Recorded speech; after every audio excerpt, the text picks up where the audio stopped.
Indonesia adalah rumah bagi kekayaan spiritual yang membentang jauh sebelum agama-agama besar dunia menapakkan kakinya di Nusantara. Di balik keragaman budaya yang kasat mata, tersimpan denyut nadi kepercayaan asli yang menghubungkan manusia dengan kekuatan semesta, arwah leluhur, dan kesucian alam melalui ritual-ritual sakral yang masih terjaga hingga kini. Berikut 17 agama asli Indonesia.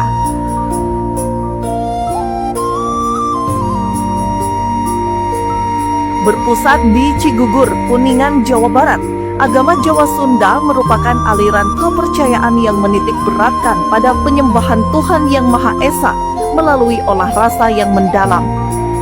Ajaran ini menekankan pentingnya penghormatan terhadap alam semesta serta memuliakan leluhur Sunda sebagai bagian dari identitas spiritual.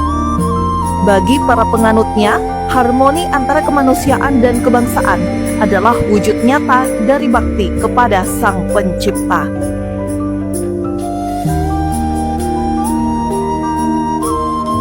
Masyarakat Pulau Sumba di Nusa Tenggara Timur memegang teguh ajaran Marapu, sebuah keyakinan yang memuja arwah leluhur sebagai perantara suci antara manusia dengan Sang Pencipta yang disebut Moribaka.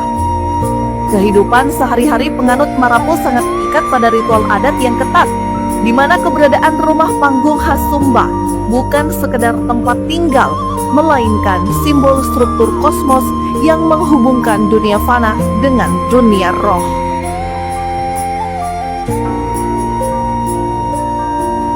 Kaharingan adalah agama asli suku Dayak di Kalimantan yang memiliki teologi unik dengan fokus utama pada keseimbangan antara manusia, alam, dan roh.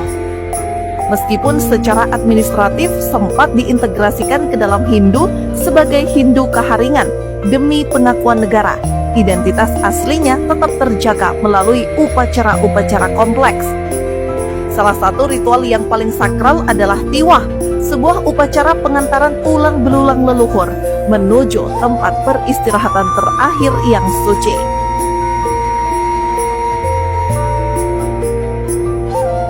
Kepercayaan Buhun yang sering dianggap sebagai bentuk Sunda wiwitan yang lebih kuno masih dipraktikkan oleh komunitas di wilayah pedalaman Jawa Barat dan Banten. Masyarakat penganutnya sangat teguh memegang ajaran leluhur dan menjaga kemurnian tradisi dari pengaruh agama-agama besar yang masuk belakangan. Bagi mereka, menjaga tanah ulayat dan menjalankan tatanan hidup sederhana adalah cara terbaik untuk menghormati mandat dari para pendahulu.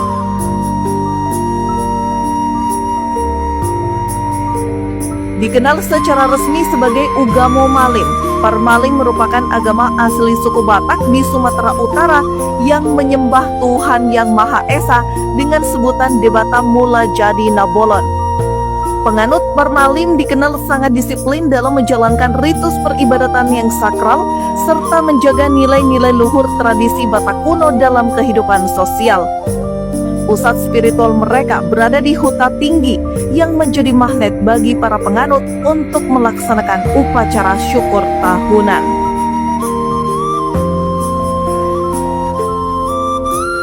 Masyarakat Bugis di Amparita, Sulawesi Selatan memiliki keyakinan asli bernama Tolotang yang telah diwariskan secara turun-temurun oleh leluhur mereka.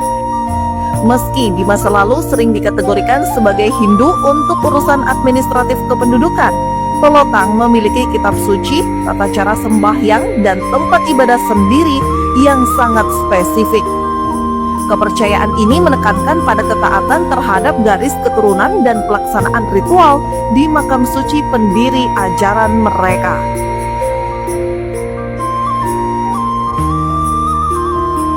Berasal dari pegunungan Tanah Toraja di Sulawesi Selatan, Aluk Todolo secara harfiah berarti aturan para leluhur yang menjadi landasan seluruh tatanan hidup masyarakatnya. Agama ini mengatur hubungan manusia dengan Sang Pencipta, sesama, dan lingkungan melalui berbagai upacara adat yang megah. Salah satu manifestasi paling terkenal dari ajaran ini adalah Rambu Solo, upacara pemakaman mewah yang dipercaya sebagai jembatan bagi arwah untuk mencapai dunia keabadian.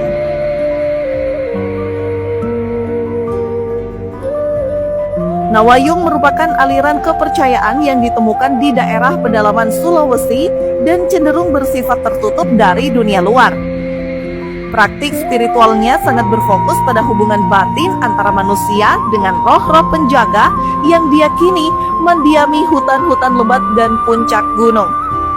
Bagi penganut Nawayung, alam adalah entitas hidup yang memiliki kesadaran, sehingga setiap tindakan manusia terhadap lingkungan harus disertai dengan izin dan penghormatan spiritual.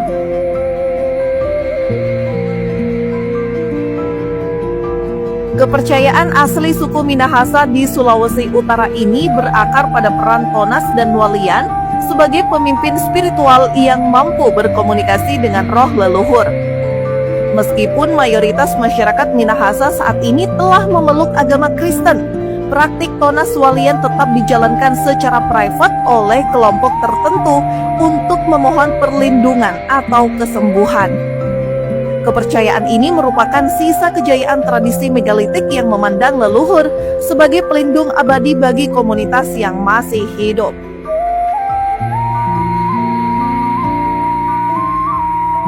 Masyarakat suku Anak Dalam atau orang rimba di Jambi dan Sumatera Selatan memeluk kepercayaan peluang yang memandang hutan sebagai bait suci. Mereka meyakini bahwa setiap pohon besar dihuni oleh kekuatan roh yang harus dijaga melalui berbagai tabu dan hukum adat yang sangat ketat. Bagi mereka, eksploitasi hutan bukan sekedar kerusakan lingkungan, melainkan pelanggaran spiritual berat yang dapat merusak tatanan kehidupan jasmani dan rohani.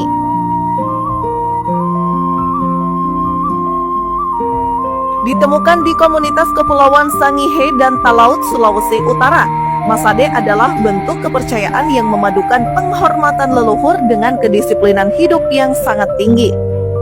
Para penganutnya memilih untuk hidup sangat sederhana dan menjaga jarak dari arus modernitas demi menjaga kemurnian jiwa. Prinsip utama Masade adalah menjauhi keserakahan duniawi dan fokus pada pembersihan batin agar selalu selaras dengan kehendak ilahi.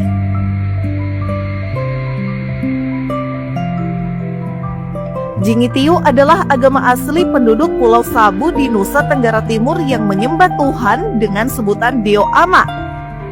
Seluruh sendi kehidupan penganutnya diatur oleh kalender adat yang sangat rumit, mulai dari penentuan waktu tanam hingga pelaksanaan ritual syukur di situs-situs batu megalitik.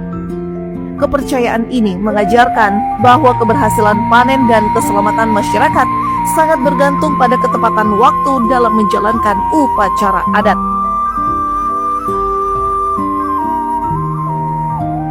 Masyarakat suku Boti di Timur Tengah Selatan (NTT), khususnya kelompok Boti Dalam, memegang teguh ajaran asli yang melarang penggunaan teknologi modern dan alas kaki.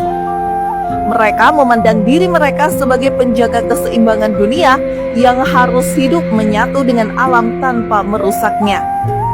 Dengan menolak sekolah formal dan pengaruh luar, masyarakat Boti membuktikan bahwa kedamaian spiritual dapat dicapai melalui kemandirian hidup dan kesetiaan pada tradisi leluhur.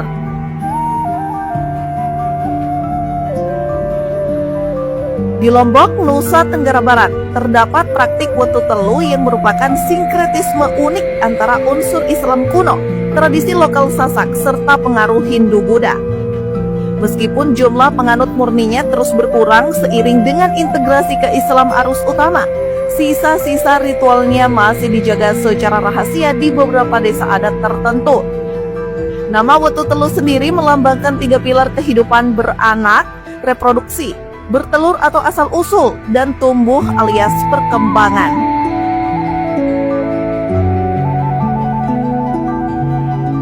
Masyarakat Mapur atau orang Lom di Bangka Belitung dikenal sebagai kelompok yang belum atau tidak memeluk agama resmi negara demi menjaga ajaran asli leluhur mereka. Mereka hidup dengan berbagai pantangan atau tabu yang sangat kuat, termasuk larangan untuk meninggalkan wilayah adat tertentu dalam jangka waktu lama. Bagi orang Long, alam semesta penuh dengan kekuatan gaib yang harus dihormati agar tidak mendatangkan malapetaka bagi komunitas.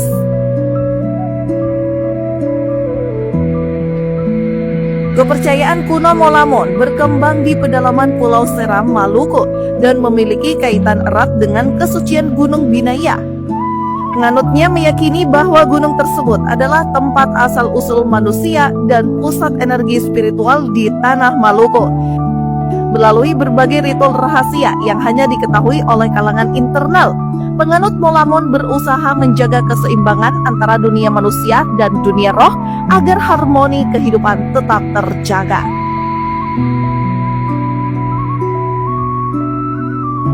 Kapitayan merupakan agama kuno masyarakat Jawa yang telah ada sejak zaman Megalitikum dan berfokus pada penyembahan terhadap entitas tunggal yang tak kasat mata, yakni Sang Hyang Taya.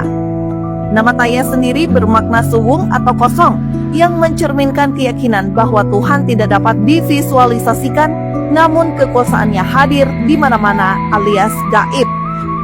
Praktik peribadatan Kapitayan melibatkan penghormatan di tempat-tempat yang dianggap memiliki kekuatan religius, seperti punden, serta penggunaan sesaji sebagai simbol bakti.